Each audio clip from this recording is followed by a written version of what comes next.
भाजपा के राष्ट्रीय अध्यक्ष जेपी नड्डा ने मोदी सरकार के 1 वर्ष पूर्ण होने पर देखिए क्या कह डाला। देखिए राष्ट्रीय खोज भारतीय न्यूज चैनल की एक विशेष रिपोर्ट। भाजपा कार्यकर्ताओं की तरफ से बहुत बहुत बधाई देता हूं।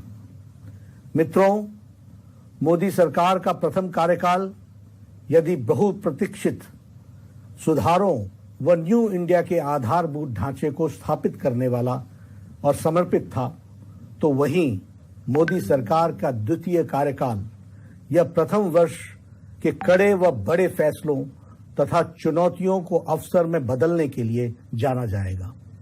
इस 1 वर्ष में मोदी सरकार ने जनहित, लोकहित के उन फैसलों को अमली जामा पहनाया है जो देश की एकता, अखंडता को सुदृढ़ करने वाला था, सामाजिक व आर्थिक न्याय दिलाने के साथ साथ अपनी वैचारिक प्रतिबद्धता को पूर्णता प्रदान करने वाला है। चुनौतियों को अवसर में बदलना ही किसी नेतृत्व की नेतृत्व क्षमता का परिचायक होता है।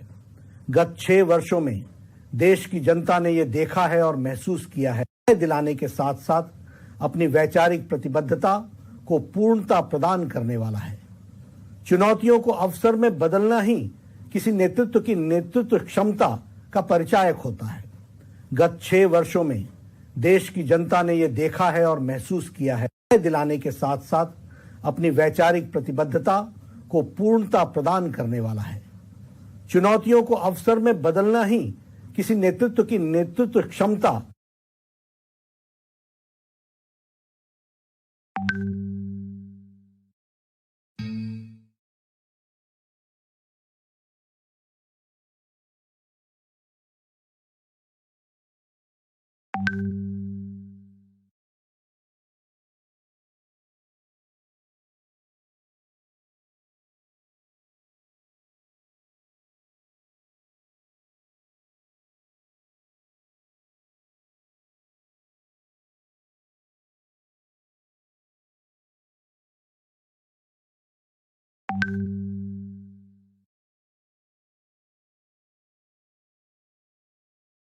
असहाय महसूस कर रही हैं।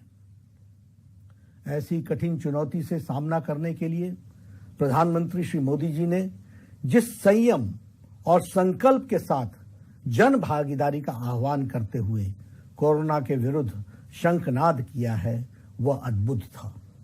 फिर चाहे जनता कर्फ्यू हो, सोशल डिस्टेंसिंग हो या उसका संदेश हो, मास्क लगाने का संदेश हो, आरोग्य सेतु सुरक्षा कवच हो, स्वास्थ्य कर्मी और पुलिस कर्मियों के स्वच्छता कर्मियों जैसे देवदूतों का अभिनंदन हो, प्रधानमंत्री जी के हर निवेदन को जनता जनार्दन ने अभूतपूर्व समर्थन दिया है, क्योंकि देशवासियों को पूरा भरोसा है कि मोदी जी हैं तो मुमकिन है।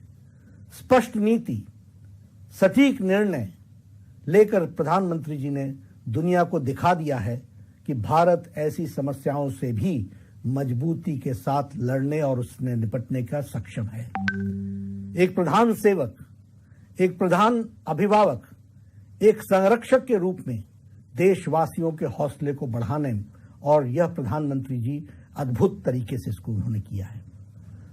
प्रधानमंत्री जी के नेतृत्व में जन भागीदारी, जन विश्वास, जन सरोकार और जागरूकता, जागृत चेतना के 4 मजबूत स्तंभ बनकर उभरे हैं। 28 मार्च को प्रधानमंत्री श्री नरेंद्र मोदी जी का आह्वान पर पीएम केयर फंड की स्थापना हुई और मुझे ये बताते हुए गर्व का अनुभव होता है कि मात्र 1 सप्ताह में 6,500 करोड़ रुपए इस फंड में जमा हो गए।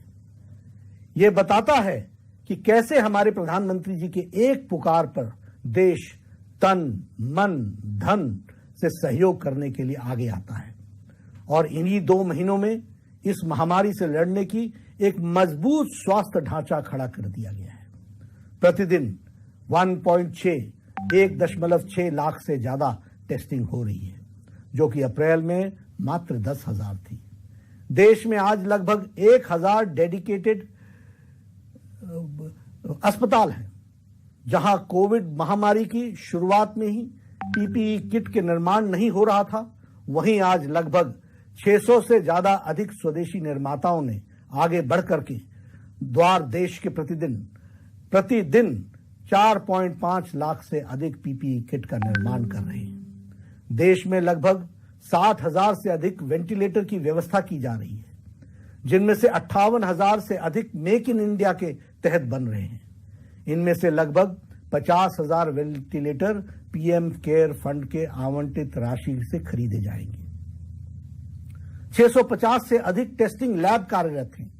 आज हमारा देश कोरोना की महामारी से लड़ने के लिए स्वस्थ संसाधनों के साथ आत्मनिर्भर खड़ा है, और यह कथ्य, तथ्य और सत्य तीनों की कसौटियों पर खरा साबित होता है। इस जनबल और आत्मबल को अपनी भुजाएं बनाकर प्रधानमंत्री जी आज आत्मनिर्भर भारत के लक्ष्यों की तरफ बढ़ रहे हैं। हमारे भारत की मजबूत भुजाएं हमारे श्रमिक बंधु हैं, जिन्होंने अपने खून पसीने से इस विशाल राष्ट्र के निर्माण में अपना अमूल्य सहयोग दिया है। आज इस विपदा की घड़ी में आदरणीय प्रधानमंत्री जी के नेतृत्व में हमारी पूरी सरकार ने हर प्रवासी मजदूर को उनके गंतव्य स्थान तक पहुंचाने का प्रयास किया है, और अपने इस संकल्प में हम दिन प्रतिदिन नई नीतियों और सुझावों को समाहित करते हुए और इसको सरल और प्रभावी करने की कोशिश कर रहे हैं। साथ ही विदेशों में रह रहे प्रवासी भारतीयों को और जो विद्यार्थी हैं को स्वदेश लाने का भी प्रयास सरकार वंदे भारत मिशन के तहत किया जा रहा है। कोरोना संकट में पटरी से उतरी हुई भारतीय अर्थव्यवस्था को सुचारू करने के लिए भारत के प्रधानमंत्री श्री नरेंद्र मोदी जी ने स्वदेशी और स्वावलंबन का नारा देते हुए देश की आत्मबल को पुनर्जागृत किया है। साथ ही लोकल के लिए वोकल का नारा देकर के स्थानीय उद्यमों को बढ़ावा देने की जरूरत पर बल दिया है। यह एक लंबी लड़ाई है जिसमें हम सबको सोशल डिस्टेंसिंग, फेस कवर और संयम के साथ आगे बढ़ना है। आपको स्मरण होगा कि प्रधानमंत्री जी ने पद पर शपथ लेने के पश्चात अपने को प्रथम संबोधन में ही उन्होंने कहा था कि मेरी ये सरकार गरीबों को समर्पित है। इसी संकल्प को ध्यान में रखते हुए इस विषम परिस्थिति में भी प्रधानमंत्री जी ने 26 मार्च 2020 को ही 1,70,000 करोड़ का प्रावधान गरीब कल्याण योजना के तहत घोषित किया था, जिसके तहत डायरेक्ट बैंक ट्रांसफर के माध्यम से देश के लगभग 9 करोड़ से अधिक लोगों के खातों में किसान सम्मान निधि के तहत 2,000 रुपए प्रति व्यक्ति की राशि भेजी गई। पहले गरीब रहता था फाके में, अब धन जाता है सीधे उसके खाते में। 80 करोड़ लोगों को 5 किलो गेहूं और 1 किलो दाल अगले 3 महीने तक, यानी गरीब परिवार को मुफ्त राशन भी देश में 1 नेशन 1 राशन कार्ड। 3 करोड़ दिव्यांगों को, बुजुर्गों और विधवाओं को उनके अकाउंट में 1,000 रुपए की आर्थिक सहायता पहुंचाई गई है।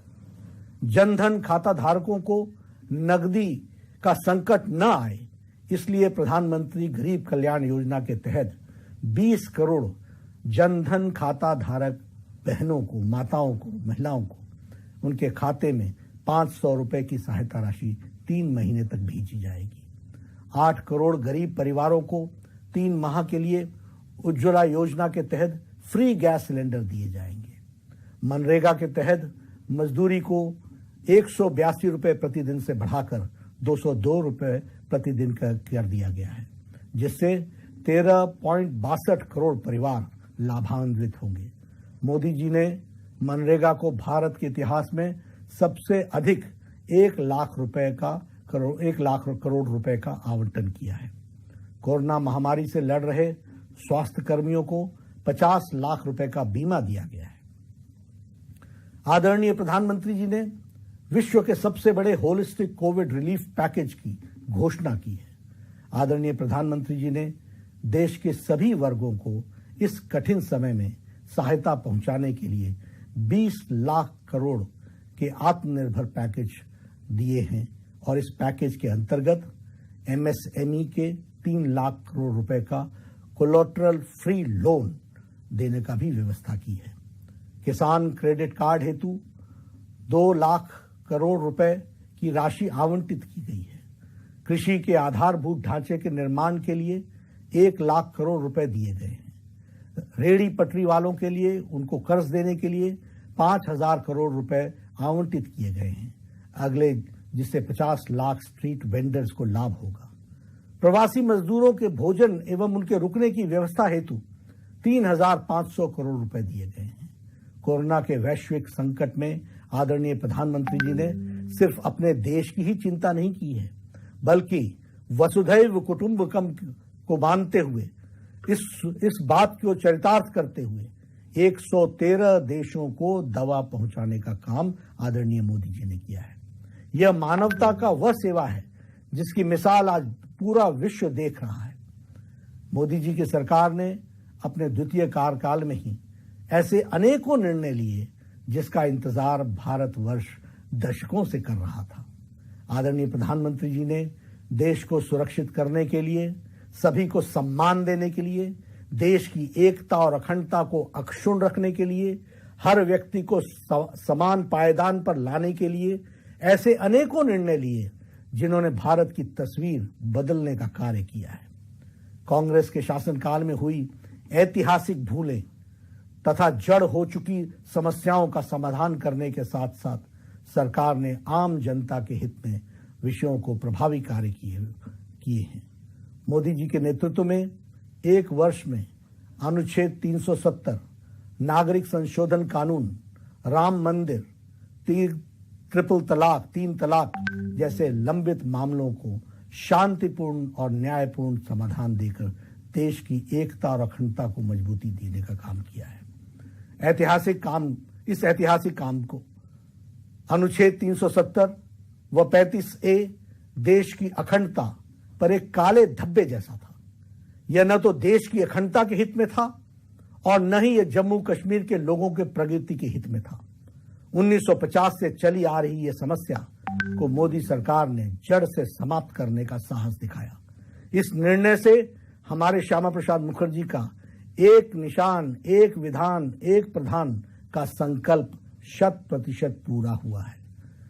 इस धारा 370 को एब्रोगेट करने के लिए, 35A को समाप्त करने के लिए प्रधानमंत्री जी की इच्छा शक्ति और अमित शाह जी का विचार, जिन्होंने उसको नीति दी और जिन्होंने उसको सफल किया, वह भी हमको देखने को मिलता है।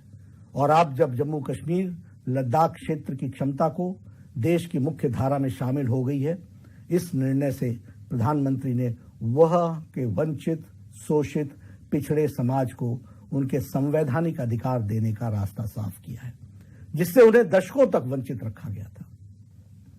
नागरिक संशोधन कानून जनता से किए गए वायदे को जनता का आदेश पत्र मानकर मोदी सरकार ने नागरिकता संशोधन कानून भी संसद में पास कराया है। इसके तहत पाकिस्तान, अफगानिस्तान और बांग्लादेश से प्रताड़ना के शिकार भारत में रह रहे हिंदू, बौद्ध, सिख, ईसाई और पारसी शरणार्थियों को हिंदुस्तान की नागरिकता देने का प्रावधान किया गया है। 3 तलाक कानून मोदी सरकार ने अपने दूसरे कार्यकाल में सबसे पहले हमारी मुस्लिम बहनों को, मुस्लिम माताओं को 3 तलाक से मुक्ति दिलाने का कदम उठाया है और बरसों से चली आ रही 3 तलाक की कुप्रथा को खत्म किया है। राम मंदिर मामले को समाधान भारतीय जनता पार्टी शुरुआत से ही संविधान की व्यवस्था के तहत रामलला के भव्य मंदिर के लिए प्रयासरत थी, जबकि कांग्रेस बार बार इसमें अड़ंगा लगा रही थी। वर्षों बाद देश की सर्वोच्च अदालत की 5 जजों ने सबने एक साथ मिलकर उस बेंच ने सर्वसम्मति से विवादित जमीन को पर रामलला के पक्ष में निर्णय दिया है और 135 करोड़ भारतीयों का सपना साकार हुआ है। प्रधानमंत्री जी के नेतृत्व में सरकार ने भव्य मंदिर के निर्माण के लिए श्री राम जन्मभूमि तीर्थ क्षेत्र का गठन किया है और इसके लिए तीर्थ क्षेत्र की पूरी भूमि आवंटित की है। जल्द ही राम मंदिर का सपना साकार होगा, भव्य मंदिर वहां बनेगा। उसी प्रकार आतंकवाद पर लगाम लगाने के लिए यूएपीए एक्ट घोषणा पत्र में किए गए वायदे के अनुरूप मोदी सरकार ने आतंकवादियों पर कड़े प्रहार के लिए विरुद्ध क्रियाकलापों के निवारण संशोधन के विधेयक यूएपीए को मंजूरी दी और इसे संसद में पारित किया। अपने दूरदर्शी नीतियों से टीम इंडिया की भावना सुदृढ़ करते हुए मोदी जी ने सरकार में भारत के लोकतंत्र को एक नई दिशा दी है। जनहित की भावना, देश हित की लालसा, सबका साथ, सबका विकास का संकल्प देश के अंतिम छोर पर खड़े गरीब के जीवन स्तर को बेहतर बनाने की इच्छा शक्ति मोदी जी की कार्यशैली में साफ नजर आती है। देश के लिए यह गौरव का क्षण है जब 2014 में जन जन के नेता बनकर भारत के प्रगति पथ पर आगे बढ़ने वाले प्रधानमंत्री श्री नरेंद्र मोदी जी आज देश का नेतृत्व कर रहे हैं। मैं पुनः भारतीय जनता पार्टी की ओर से आदरणीय प्रधानमंत्री श्री नरेंद्र मोदी जी को और उनकी सरकार को, सभी सदस्यों को इस अभूतपूर्व सफल और निर्णायक एक साल के लिए हार्दिक अभिनंदन करता हूं। आदरणीय मोदी जी के नेतृत्व को कोटि कोटि वंदन करता हूं। और यही मेरे दोस्तों, मेरे सभी कार्यकर्ता बंधु, हम उनके बताए रास्ते पर और ताकत के साथ चले, यही मेरा निवेदन है। जय हिंद।